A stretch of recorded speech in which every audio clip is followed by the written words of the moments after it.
दोस्तों आइए एक मजेदार कहानी सुनाते हैं। कहानी का शीर्षक है चुटकी भर नमक और नवाब साहब। एक समय की बात है, एक गांव में एक बहुत ही आलसी नवाब साहब रहते थे।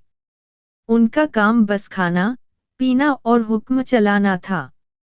एक दिन उन्हें खाने का मन हुआ, लेकिन उनके रसोइये ने बताया कि नमक खत्म हो गया है। नवाब साहब को गुस्सा आया। क्या?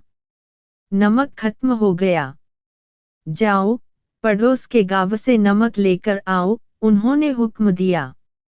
रसोइया दौड़कर पड़ोस के गांव गया, लेकिन लौटकर आया और बोला, माफ कीजिए हुजूर, वहां भी नमक नहीं है। नवाब साहब और भी नाराज हो गए। क्या मतलब नहीं है? पूरे शहर में नहीं है क्या? रसोइया डरते डरते बोला, हुजूर, हमने बहुत ढूंढा, लेकिन नमक कहीं नहीं मिला। नवाब साहब ने सोचा, लगता है नमक कोई ऐसी चीज नहीं है जो आसानी से मिल जाए। यह जरूर कोई कीमती चीज होगी जो लोग छुपा कर रखते हैं।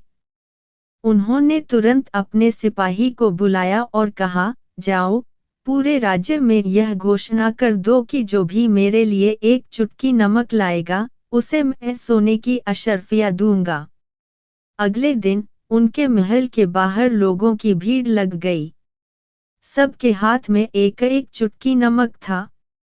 हर कोई नवाब साहब को नमक देना चाहता था और सोने की अशर्फिया पाना चाहता था।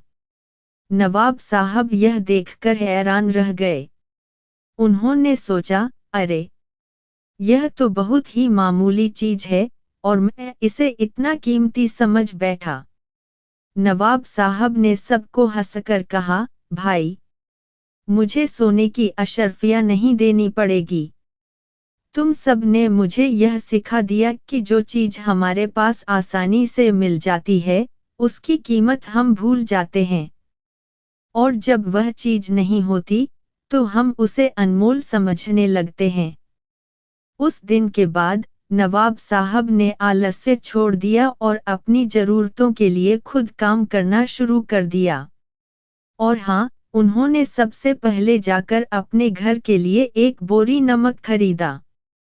तो इस कहानी से हमें यह सीख मिलती है कि हमें छोटी छोटी चीजों की कद्र करनी चाहिए, क्योंकि उनकी अहमियत का पता हमें तभी चलता है जब वे हमारे पास नहीं होती।